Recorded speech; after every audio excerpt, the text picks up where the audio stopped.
Bonsoir à toutes et à tous et merci de nous rejoindre pour le programme du soir sur New World. Bienvenue dans le décryptage pour commencer ce programme du soir.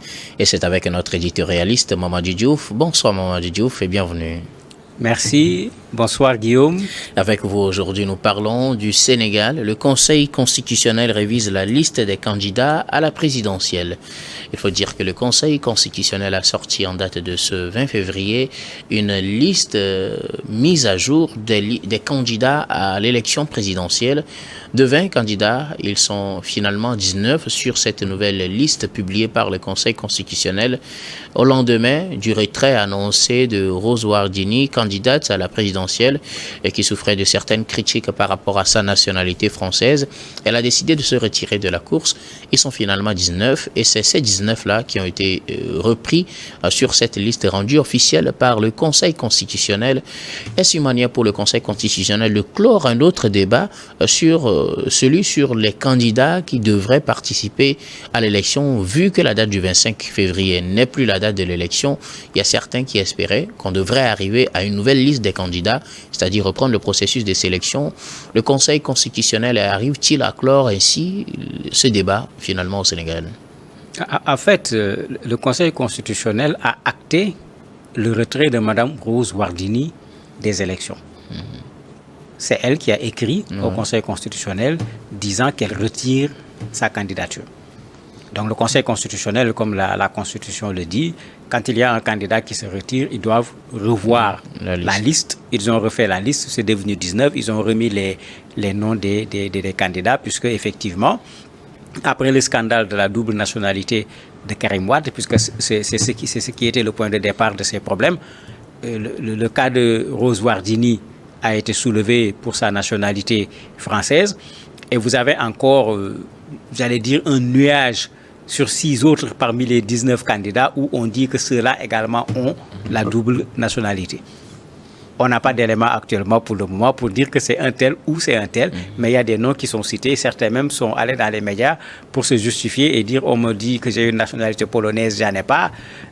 On a accusé Anta, la seule dame qui reste d'ailleurs, d'avoir 3 nationalités elle aussi. Elle a dit qu'elle a une seule nationalité. Bon, tant qu'on n'a pas des éléments concrets, on ne peut rien dire sur ces choses, mais c'est cette question de nationalité qui a amené Rose à quitter la course à la présidentielle. Donc, le Conseil constitutionnel est resté conforme à l'arrêt qui avait été donné. Parce que dans l'arrêt qui avait été donné par le Conseil constitutionnel, les élections sont en cours. La preuve, ce sont les candidats à l'élection présidentielle qui peuvent saisir le Conseil constitutionnel sur la question de l'élection. Puisque c'est eux qui sont en lice. Ouais. Mais c'est comme ça qu'un candidat, Thierno Alassane Sall, a saisi le Conseil constitutionnel sur le cas de la double nationalité de Karim Wade et le Conseil a statué. Parce que lui, il avait le droit de le faire. Un autre Sénégalais ne pouvait pas le faire dans cette circonstance. De la même manière, quand le Conseil constitutionnel parle, le Conseil constitutionnel est dans la continuation du processus électoral qui avait été entamé avec les 20 et aujourd'hui avec les 19. Et c'est très clair. C'est la raison pour laquelle, dans les considérants, quand le Conseil constitutionnel dit il est impossible que les élections se tiennent le 25 février, c'est pour regarder la réalité en face. Inutile de dire allons au 25 février alors que les conditions n'étaient plus réunies d'un point de vue technique, d'un point de vue matériel pour que les élections aient lieu. Il aurait été très compliqué de faire la campagne électorale, etc. Ils n'ont pas maintenu la date, non pas parce qu'ils veulent reporter les élections, mais parce qu'ils constatent l'impossibilité. Raison pour laquelle ils ont rendu la balle au président de la République de façon, j'allais dire, même très élégante, en lui disant d'organiser les élections dans les meilleurs délais. Mais en même temps, dans les considérants, il lui a rappelé que son mandat s'arrête le 2 avril. Mais c'est très clair. Aujourd'hui, vous avez des gens qui vont dans tous les sens, mais le Conseil constitutionnel n'est jamais sorti de la logique d'organiser les élections en respectant la Constitution, c'est-à-dire le mandat du président de la République est terminé, il n'est pas question d'une quelconque augmentation de ce mandat. Bon, après, comme d'habitude, les politiques s'en ont mêlé, mais quand on regarde l'attitude du président de la République aujourd'hui, on s'interroge. Soit il fait dans le sabotage, soit il prépare un coup fourré, parce qu'on parle même de marche de soutien au président de République a organisé le samedi prochain. Les organisations de la société civile lui ont écrit en lui demandant de convoquer le corps électoral. Sur les 19 candidats qui restent, 15 au moins lui ont écrit, lui demandant également de convoquer le corps électoral et de choisir le 2 comme date pour les élections. Mais c'est ceux-là qui doivent être consultés. Mais la consultation est déjà faite à la place du président de la République. Il n'a qu'à prendre le décret et convoquer les Sénégalais à une élection le 3 mars. Plus il va attendre, plus le 3 mars va être un problème. Alors que tout le monde est d'accord qu'arrivé au 10 mars, on rentre dans un véritable problème pour ce qui concerne l'organisation de l'élection avant la fin du mandat du président de la République. Un autre élément qu'il ne faut pas oublier, l'opposition, la société civile, beaucoup de Sénégalais disent au président Macky Sall, attention, quel que soit Alpha, le 2 avril, tu n'es plus le président de la République du Sénégal. Et certains appellent même déjà à la mobilisation pour cela, mais il faut que le président Macky Sall quand même comprenne tout simplement que le Sénégal ne lui appartient pas. Il a raté sa sortie. Il ne peut rien faire pour récupérer. Il a raté sa sortie. Et il en est lui-même responsable, qu'il assume, qu'il a échoué à quitter le pouvoir, mais qu'il quitte quand même avec le peu d'espace qui lui reste pour qu'il y ait un temps, soit peu de respect pour lui. S'il met le Sénégal dans des difficultés, mais qu'il soit sûr que les Sénégalais ne se laisseront pas faire, et il le sait très bien. Il connaît très bien les Sénégalais pour les avoir dirigés pendant 12 ans, mais à quoi bon ajouter des problèmes? Son mandat et le mandat, ces 2 mandats sont les mandats les plus terribles du Sénégal. 60 morts dans des manifestations politiques. Ça dépasse tous les morts de toutes les manifestations politiques depuis l'indépendance du Sénégal. Il veut ajouter quoi encore à son bilan macabre? Mais qu'il accepte de quitter le pouvoir tranquillement. Ce sont les Sénégalais qui lui avaient confié le pouvoir.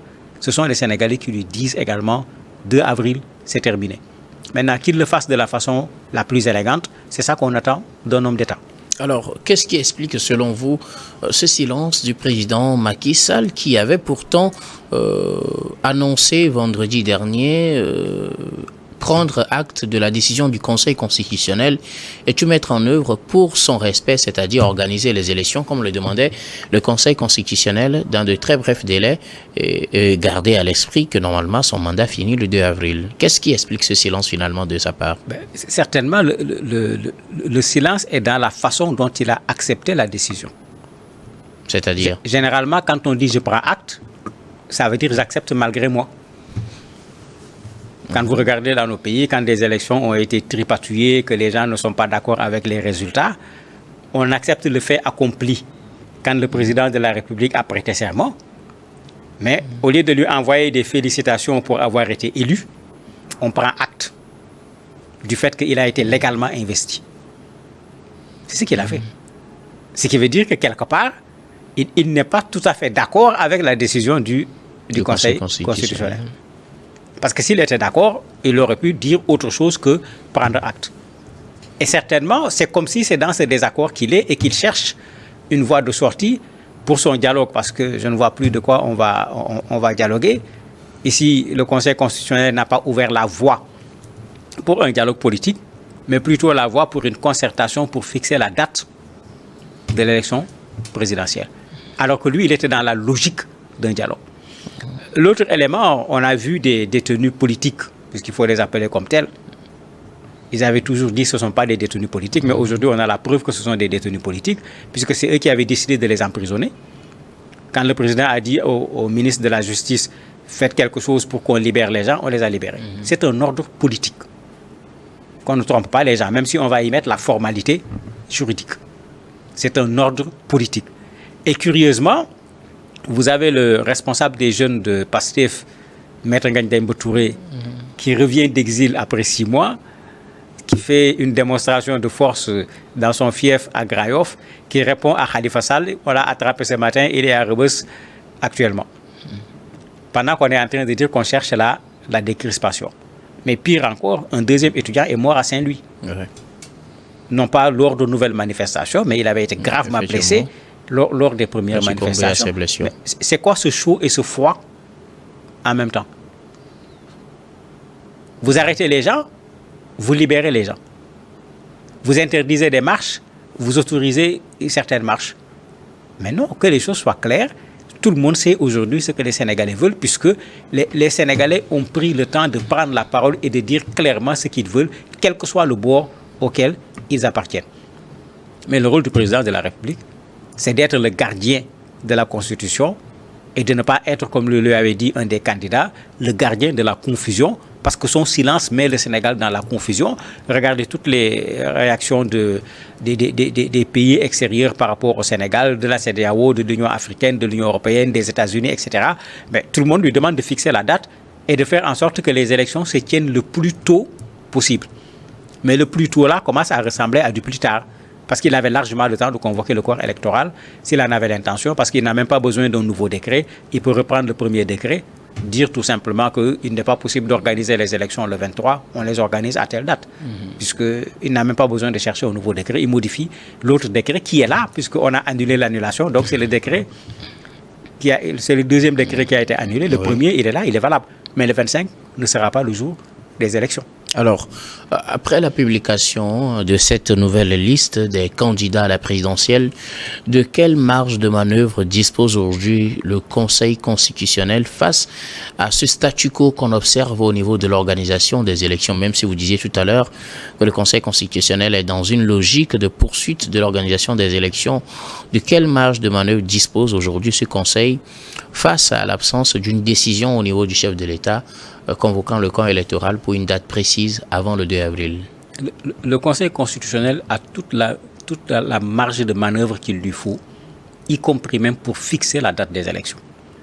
D'ailleurs, quand ils ont sorti leur communiqué, certains juristes, certains spécialistes du droit constitutionnel, tout en reconnaissant l'élégance du Conseil constitutionnel en donnant au président la possibilité de consulter pour fixer la date, ils avaient dit que le Conseil, pour ne pas qu'on rentre encore dans une nouvelle crise, devrait tout simplement fixer la date.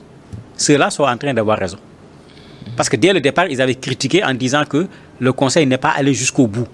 Le Conseil devait aller jusqu'au bout en fixant en bonne et due forme la date des élections, parce que en la matière, ils ont la prérogative leur permettant de pouvoir fixer la date des élections. Ceux-là sont en train d'avoir raison aujourd'hui. Puisque ça traîne, et rien n'explique que ça traîne. Rien du tout. Qu'on ne parle pas de bulletins de vote, les bulletins de vote ont déjà été imprimés. On sait quel imprimeur a imprimé le bulletin de quel et de quel candidat, puisque ça a été distribué aux imprimeurs au niveau du Sénégal. L'administration a même reconnu que tout a été déjà imprimé. Mais où est le problème en ce moment? C'est la volonté du président de la République. Et si on lit cette volonté à travers sa façon dont il a pris acte, mais on peut parler de mauvaise volonté par rapport à l'organisation des élections. Ou bien tient-il à ce que l'on recommence les élections, c'est-à-dire qu'on ne poursuive pas le processus dans lequel, malgré tout ce qu'ils ont fait comme effort depuis 2021, Pastef s'est retrouvé avec un candidat, Karim Wade, avec qui très certainement ils ont fait un deal, n'est pas sur la liste des candidats. Est-ce que c'est ça qui l'amène à faire ce jeu pour qu'on se retrouve dans une situation où on est obligé de reprendre le processus à zéro? Mais qu'il fasse attention. Si le Conseil constitutionnel, en matière électorale, surtout en matière d'élection présidentielle, puisque c'est une élection nationale, le dernier mot revient au Conseil constitutionnel. D'ailleurs, le président Abdou Diouf, dans sa deuxième note, quand il a voulu repréciser sa pensée, il a été très clair là-dessus, et c'est lui qui a mis en place ce Conseil constitutionnel au Sénégal. Il l'a rappelé dans la note. Donc, le président de la République n'a qu'à comprendre l'élégance que le Conseil constitutionnel a eue en lui donnant la balle. Il n'a qu'à mettre la balle dans les camps. Et mettre la balle dans les camps pour que ça soit un but, c'est simplement organiser les élections le plus rapidement possible. Alors, que doit faire le Conseil constitutionnel si la situation du statu quo se prolonge? Certainement, les candidats vont le saisir, puisque pour le moment, les gens respectent la direction donnée par le Conseil constitutionnel. Quand vous regardez les organisations de la société civile, des individualités, quand vous regardez les partis, les candidats, tous ont adressé une lettre au président de la République lui demandant de convoquer le corps électoral. Mais très certainement, ils attendront un délai qu'ils vont considérer comme étant raisonnable. Si pendant ce délai, le président ne réagit pas, les candidats, parce que tout le monde ne peut pas saisir le Conseil constitutionnel dans cette affaire, les candidats peuvent à nouveau saisir le Conseil constitutionnel pour demander à ce que les élections soient organisées pour que les délais constitutionnels soient respectés. Ça également, c'est la prérogative du Conseil constitutionnel. Bon, quelles décisions ils vont prendre, je ne peux pas anticiper sur cela. Alors, Mamadi Diouf, avant de terminer ce numéro du décryptage, nous parlons du Sénégal avec cette nouvelle liste publiée par le Conseil constitutionnel, liste des candidats à l'élection présidentielle. Que faut-il retenir de façon générale de cette mise à jour des candidats à la présidentielle? En fait, c'est le Conseil constitutionnel qui continue dans son rôle, puisque dès qu'on déclenche le processus électoral, c'est eux qui constituent, si je peux l'appeler ainsi, le juge, aussi bien au niveau de la procédure que de la validation des élections. Ici, c'est dans la procédure, ils ont pris leurs prérogatives, une candidate s'est retirée, ils ont renouvelé la liste des candidats. Et très certainement, ils joueront leur rôle jusqu'au bout pour que le Sénégal ne plonge pas dans les incertitudes dont les Sénégalais n'ont pas du tout besoin à l'heure actuelle. Merci beaucoup à vous, Mamadi Diouf, d'avoir répondu à nos questions. C'est la fin de ce numéro du décryptage. Merci également à vous, très chers téléspectateurs, de nous avoir suivis. Je vous retrouve tout de suite dans la suite du programme du soir sur New World Info.